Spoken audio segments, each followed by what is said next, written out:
بسم اللہ الرحمن الرحیم۔ موجودہ مسائل اور معلومات کے سلسلے کا ایک اور پروگرام، مگر الیکشن 2024 کے حوالے سے۔ پچھلے پروگرام میں ہم نے بات کی تھی کہ پنجاب، سندھ، سرحد اور وفاق میں کن جماعتوں کی حکومتیں بننے کا امکان ہے، چونکہ خواتین اور اقلیتوں کی نشستیں بھی ان کو ملیں گی۔ اس کے بعد کس کی اکثریت؟ آج ہم بلوچستان کے بارے میں بات کرتے ہیں۔ بلوچستان کی صوبائی اسمبلی کے ارکان کی کل تعداد 65 ہے، اور ان 65 میں سے اس وقت 51 پر انتخابات ہوئے اور ان کے نتائج آ گئے ہیں۔ 11 نشستیں خواتین کی اور 3 نشستیں اقلیتوں کی، یعنی 14 نشستیں ابھی تقسیم ہوں گی ان جیتنے والی پارٹیوں میں۔ بلوچستان میں اس وقت جن جماعتوں نے زیادہ نشستیں حاصل کی ہیں اس میں جمعیت علماء اسلام سر فہرست ہے، 11 ہیں۔ پیپل پارٹی نے بھی 11 لی ہیں، اور مسلم لیگ نون نے 10 نشستیں لی ہیں۔ اس طرح سے 32 نشستیں ان حضرات نے حاصل کی ہیں، اور امکان یہ ہے کہ انہی لوگوں کی حکومت وہاں بنے گی۔ کیا طے ہوتا ہے؟ جمعیت علماء اسلام کا وزیر اعلیٰ بنتا ہے یا پیپل پارٹی اپنا وزیر اعلیٰ بناتی ہے، یہ بات ہوگی۔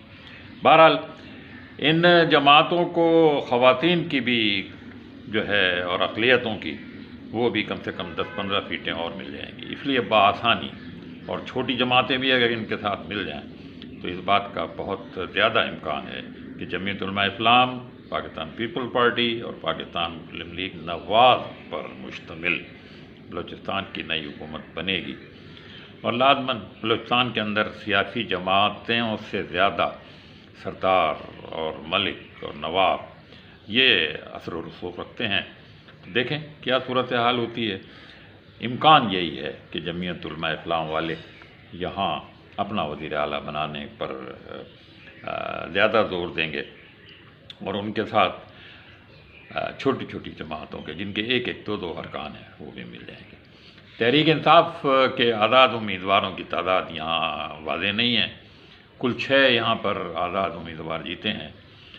ہو سکتا ہے 2-3 ان میں سے تحریک انصاف کے ساتھ بھی رہیں، مگر ان کے وہاں رہنے سے کوئی خاص فائدہ یا کوئی خاص نقصان نہیں ہوتا ہے۔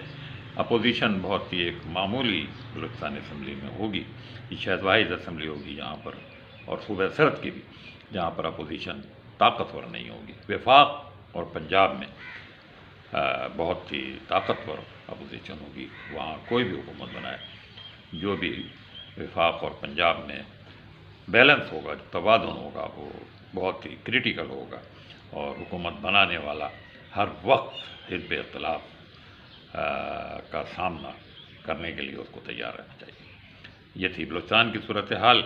انشاءاللہ الیکشن کے حوالے سے 1-2 پروگرام اور کریں گے۔ اب انور سید کو اجازت دیجیے۔ اللہ حافظ۔